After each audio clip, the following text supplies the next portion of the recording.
안녕하세요. 매일 새로운 사연을 전하는 읽어주는 사연 라디오입니다. 구독과 좋아요, 많은 공유 부탁드립니다. 오늘의 사연 시작하겠습니다. 안녕하세요. 느지막이 이혼하고 자유를 즐기는 50대 후반의 여성입니다. 뭣도 모르던 시절에 친정 식구들도 그다지 내 편이 아닌 것 같았고, 그런 와중에 남편을 만나 결혼했었어요.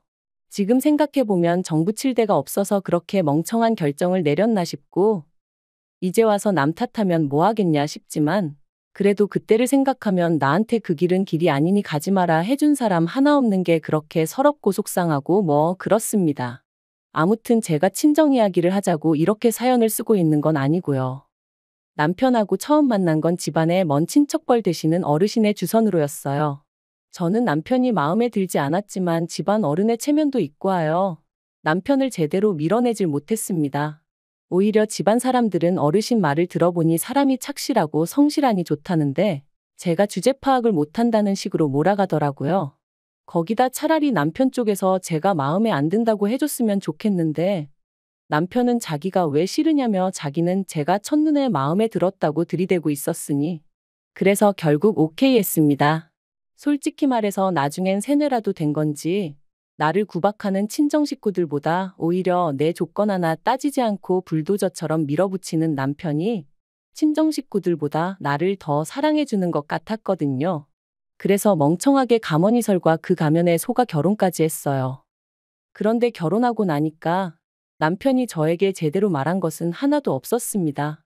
월급도 속였고 직장도 속였었죠.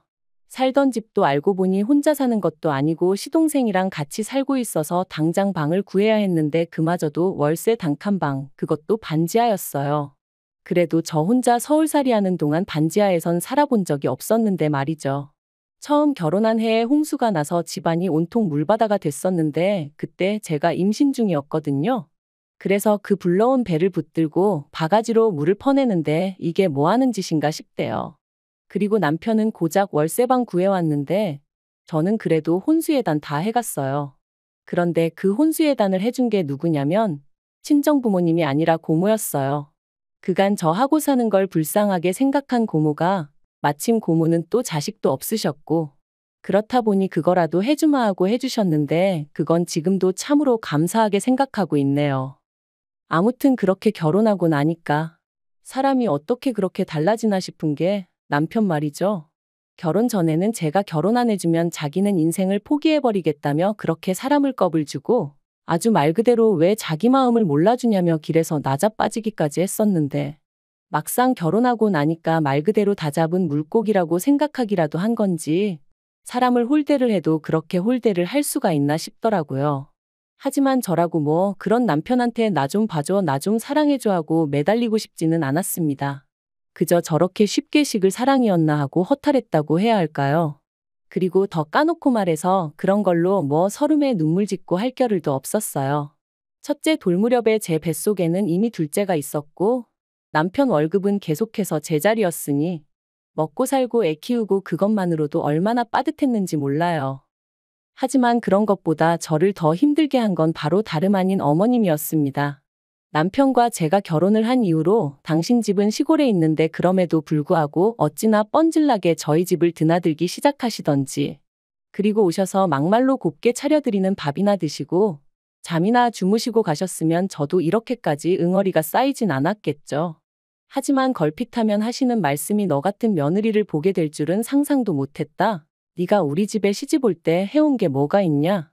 그래서 결국 결혼한 지 3년 차 되던 무렵에 제가 왜 해온 게 없냐고 따지고 들었더니 이까짓 걸 해왔다고 들이대냐면서 남편이 다른 여자랑 결혼했으면 이거 2배, 3배는 받았을 거랍니다.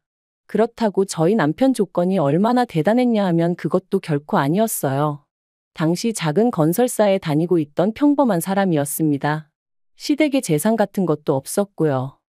그러다 결혼한 지 15년 차쯤 되던 해 아버님이 병으로 쓰러지셨는데 이때 결국 기어이 합가 이야기가 나왔습니다. 그리고 저는 당연히 못한다고 했어요. 가뜩이나 이전부터 어머님이 걸핏하면 저희 집에 드나드셔가지고 졸지에 시동생하고 신우까지 저희 집을 뻔질나게 드나들고 있었고 그럴 때마다 사람이 치사스러워 보여서 말은 안 했지만 10번에 8번은 빈손으로 오기가 일쑤였습니다. 그나마도 어쩌다 뭐 하나 사오면 저는 고사하고 저희 애들 둘 그 어린애들이 빤히 보고 있는데 자기들끼리만 먹어치우기 바빴고요. 그래도 저 바보멍청이 마냥 아무 말도 못했습니다. 남편이 자기 동생들이 어머님 안쓰러워서 사오는 걸 뭘 탐을 내느냐고 오히려 저를 속 좁고 못난 여편네로 몰아가기 일쑤여서 그냥 말을 안 했었죠. 그런데 아예 합가를 하자니 그랬다간 저는 물론이고 저희 애들 천덕꾸러기 신세될 게 뻔해서 합가는 죽어도 못한다고 버텼습니다. 그랬더니 저더러 그러면 자기가 장남인데 부모를 등지라는 거냐면서 저 때문에 자기가 후레자식이 된다나 어쩐다나. 그리고 이때 중학교 다니던 딸 둘이서 지 아빠한테 엄마 좀 그만 못 살게 굴라면서 아주 목에 핏대를 세우더라고요.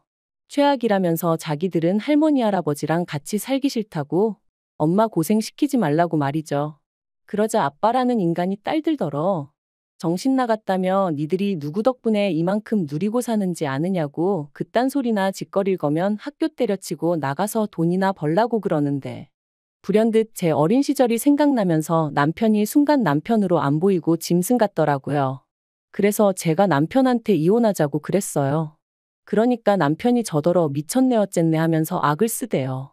시아버지가 쓰러지셨는데 이혼하자는 여편네가 어딨냐면서. 그런데 그런 와중에 아버님 상태가 급속도로 나빠지면서 이혼 얘기도 유야무야 되어버렸죠. 솔직히 말하면 제가 애들 데리고 나가서 살만한 경제적 능력이 없다 보니 남편한테 이혼하자고 더 밀어붙이지 못한 것도 있네요.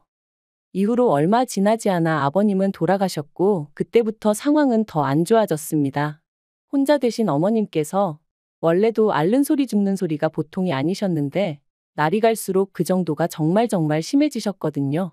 당신 아는 사람의 아는 사람이 혼자 살았는데 화장실 가다 넘어져서 그러고 이틀 만에 발견이 됐다더라. 또 누구누구는 밥 먹다 그게 기도에 걸려서 그대로 저 세상 갔다더라. 그리고 그런 이야기가 나올 때마다 남편은 언제부터 자기가 그렇게 애끓는 효자였다고 속상해 죽으려고 하대요. 아닌 게 아니라 합가 얘기도 나왔고요. 물론 그럴 때마다 저는 저대로 못 들은 척 하기도 하고 남편하고 막말로 박터지게 싸워가며 안 된다고 하기도 하고. 그런데 그렇게 몇 달쯤 지났을 무렵 남편이 가벼운 수술을 받게 되었습니다. 원래부터 디스크가 좀 있었는데 더는 못 견디겠다고 해서 비교적 젊은 나이였는데 수술을 받게 된 거였죠. 그리고 이때 남편이 저더러 자기 수술 받는 거 시댁에는 알리지 말라는 거예요. 가뜩이나 어머님께서 이래저래 힘들어 하시는데 걱정 끼치기 싫다면서.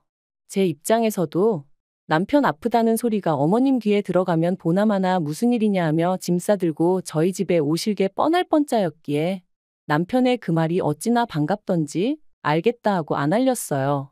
그리고 뭐 디스크 수술이야 별 문제 없이 잘 끝났죠. 그런데 어이없게도 그 후에 돌아온 명절에 남편이 시댁 식구들 다 모인 자리에서 지 입으로 지 수술 받은 이야기를 하는 거예요. 그게 얼마나 대단한 무용담이라고 신이 나서 떠들어대더라니까요. 근데 더 황당한 건 어머님을 포함한 시댁 식구들이 보인 반응이었습니다. 어떻게 장남이 자기 형이 자기 오빠가 그 큰 수술을 받는데 안 알릴 수가 있냐면서 무슨 꿍꿍이었냐? 요새 보험 잔뜩 들어놓고 남편 잘못되기만 바라는 여자들이 있다더니 저도 그런 거 아니냐? 진짜 살다 별소리를 다 듣는다 싶대요. 그래서 제가 남편더러 당신이 알리지 말라 하지 않았냐고 저도 너무 억울해서 악다구니를 썼어요. 그랬더니 그제서야 남편이 맞다고 자기가 알리지 말랬다고 그러는데 신우랑 시동생이 한다는 말이 저희 남편이 사람이 너무 좋아서 큰일이랍니다. 그래도 자기 아내라고 저를 감싸주는 것 좀 보라면서 말이에요. 지들끼리 찍고 까불고 앉아있네. 솔직히 온갖 험한 소리가 목구멍 끝까지 올라오는 걸 정말 꾹꾹 눌러 참았다니까요. 그런데 이렇게 몇 년을 속을 끓이고 애를 태우며 살아서 그런가? 결국 제가 갑상선암에 걸렸습니다. 처음에는 근육통인가 싶기도 했고 감기 몸살인가 싶기도 했는데 그게 갑상선암의 전조 증상일 거라곤 상상도 못했지요. 그래서 동네 내과만 다니다가 지인이 혹시 모르니까 큰 병원도 한번 가보란 말에 그 이후의 일은 뭐 다시 생각하기도 싫고 솔직히 말하자면 정신이 하나도 없었어요. 비록 초기이긴 했지만 그래도 암이라는데 아무리 당장 죽는 건 아니라고 해도 마음이 편할 리가 없잖아요. 그래서 어쨌든 수술하느라 입원하고 이후로도 한 달 가까이는 제대로 움직이지도 못했는데 세상에 시댁 식구들 누구 하나 병원에 와보기는커녕 문자고 전화고 몸은 좀 어떠냐, 괜찮냐 하고 묻는 사람도 없더라고요. 딸들 말로는 그래도 친척들도 알아야 할 것 같아서 다 소식도 전했다던데 내가 인생을 잘못 살았나 싶기도 하고 시댁 식구들이 정말 상종 못할 인간들이구나 싶기도 하고 참으로 착잡한 마음이었습니다. 그래서 외래만 와도 된다는 소리를 듣기가 무섭게 딸들하고 상의 끝에 친한 친구가 있는 시골로 내려갔어요. 가서 엄마 한 달 정도 요양 좀 하고 와도 될까 하니까 어느새 20살이 넘은 두 딸이 제발 그러라며 저를 지지해 주었거든요. 그런데 그렇게 한 달을 보내고 올라왔더니 황당하게도 어머님이 집에 와 계셨습니다. 그리고는 저를 앉혀놓고는 정신머리가 있는 거냐 없는 거냐 하시며 당신이 알아보니 갑상선암인지 뭔지 그건 암축에도 못 든다던데 그걸 가지고 이렇게 유세를 떠느냐고 게으르니까 건강관리도 제대로 못해서는 여러 사람 피곤하게 한다고 온갖 악담인지 욕인지 모를 소리를 잔뜩 늘어놓으시대요. 하지만 어머님의 그런 말씀보다 저를 더 열받게 한 건 뒤이어 이어진 제 딸들에 대한 타박이었습니다. 보고 배운 게 지혜미뿐이라 그런지 가시나들이 느려 터졌다면서 지 아버지 밥상 하나 못 차려내는 게 무슨 공부는 한다고 거들먹거리냐 했거든요. 그리고 거기서 제가 정말 이성을 잃었어요. 어머님더러 미친 엑스라고 내 집에 다신 오지 말라고 했죠. 당신은 당신 딸을 얼마나 잘 키워놨길래 내 딸들한테 그러느냐고. 가서 어머님 자식들이나 잘 단돌이 하시라고. 사람 구실도 못하는 것들을 두고 며느리 보기 부끄럽지도 않냐고. 그냥 저도 쌍욕을 퍼부으며 그동안 못하고 참았던 말들을 막 내질렀어요. 그랬더니 어머님이 저더러 정신이 나갔냐 어쩌냐 하며 쓰러지는 척을 하대요. 어딜 갔다 온 건진 몰라도 때마침 들어온 남편은 전후 사정은 묻지도 않고 뒷목 잡고 쓰러진다고 생쇼하는 어머님을 보고는 저한테 돌았냐 악을 썼고요. 그리고 그때였어요. 두 딸이 아주 소리소리를 질러가며 남편과 어머님더러 나가라고 마구잡이로 밀어내더라고요. 그래서 그 둘이 쫓겨나듯 집에서 나갔습니다. 그런데 그 일이 있고 2주나 되었을까? 남편이 슬그머니 집에 들어왔어요. 그리고는 아무 일도 없었던 것 마냥 저녁을 달라길래 제가 어머님이 밥도 안 주더냐고 물었습니다. 그리고는 앞으로 어머님은 물론이고 네 동생들하고도 나는 상종도 안 하고 살 거니까 그 꼴 보고 살 자신 없으면 이혼하자 했더니 알겠다고 하대요.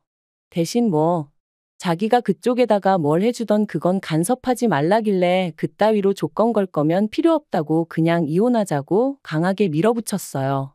그랬더니 남편도 이제 이러나 저러나 씨가 안 먹히겠구나 싶었는지 깨갱하더라고요. 그래서 또 한 번 이혼의 위기를 넘기고 그렇게 살았는데 결국 일이 벌어졌네요. 이후로 어머님은 물론이고 시댁인간들과 연 끊고 산 세월이 3년이었어요. 그리고 그런 와중에 딱 한 번 동서한테 연락을 받은 적이 있는데 전화해서 냅다 울고 짜고 하더니 어머님 때문에 괴로워서 못 살겠다면서 반은 하소연 반은 제 원망을 하대요. 제가 윗사람으로서 도리를 안 해주니 자기만 2배 3배로 힘들다 그런 거였죠. 그래서 그런 얘기할 거면 나한테 이러지 말고 시동생을 잡으라니까 시도 안 먹히네 어쩌네 하길래 난 모르는 일이니 알아서 하라고 딱 끊었거든요. 그랬더니 나중에 남편이 지나가는 말처럼 말하길 동서하고 어머님 사이도 완전히 틀어졌다고 그래서 신우네 집으로 모셨다는 거예요. 그래서 제가 안 궁금하니까 소식도 전하지 말라고 했는데 신우네 집으로 가고 얼마 안 가서 어머님이 교통사고로 돌아가셨다대요. 그런데 그 소식을 듣고 솔직히 아무 생각도 느낌도 안 들었어요. 안타까움이야 당연히 없었지만 잘됐다 이런 것도 아니었달까요. 그리고 남편에게 장례식에 나는 안 갈 거니 혼자 가라 했어요.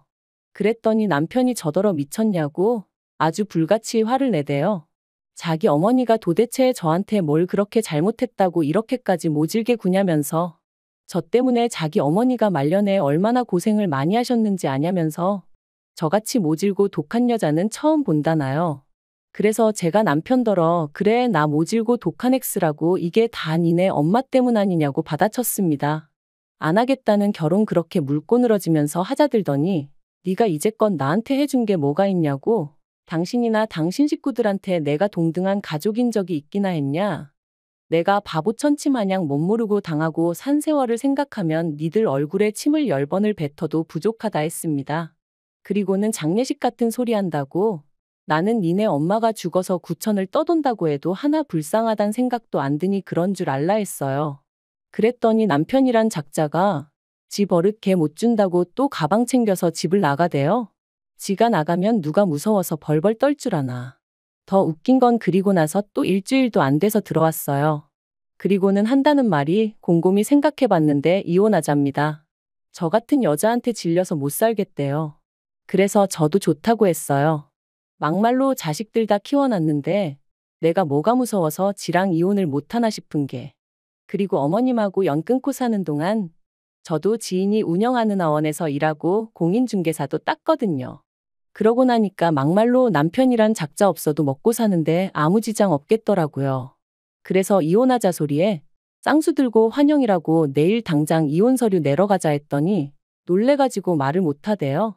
저더러 몇 번이나 진심이냐?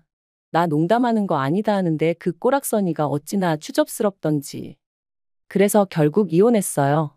뭐 자식들도 다 크고 그렇다 보니 양육권이며 뭐며 사람 곤란하게 하는 문제도 없었고 재산이랄 거 얼마 있지도 않았지만 딸들이 지 아빠한테 저 대신 아주 악다구니를 써준 덕분에 아파트는 제가 받았어요.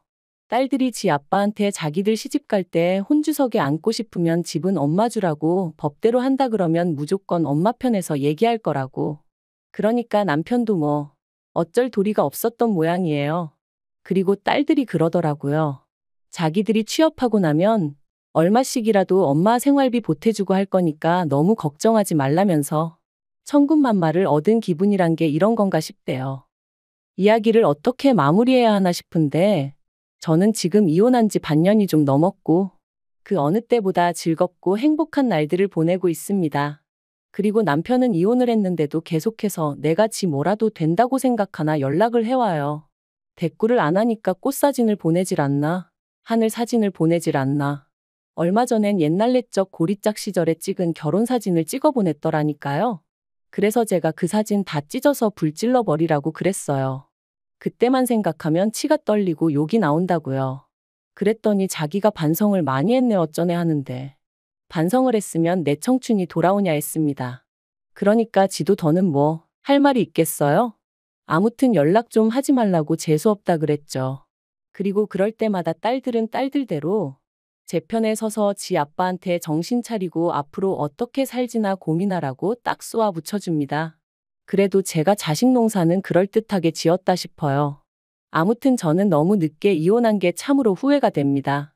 조금 더 일찍 용기를 냈다면 지금 이 행복을 하다못해 몇 년은 더 누릴 수 있었을 테니까요. 그래서 저처럼 참고 사는 사람이 있다면 이 이야기를 꼭 들려주고 싶어요. 행복은 스스로 만들어가는 거라는 걸 누군가 바뀌길 기대할 바엔 내가 먼저 움직이는 편이 훨씬 유리하다는 사실을 말이죠. 긴 이야기 들어주셔서 감사합니다. 오늘의 사연은 여기까지입니다. 구독과 좋아요, 알람 설정해주시면 앞으로 더 좋은 사연으로 찾아오겠습니다. 감사합니다.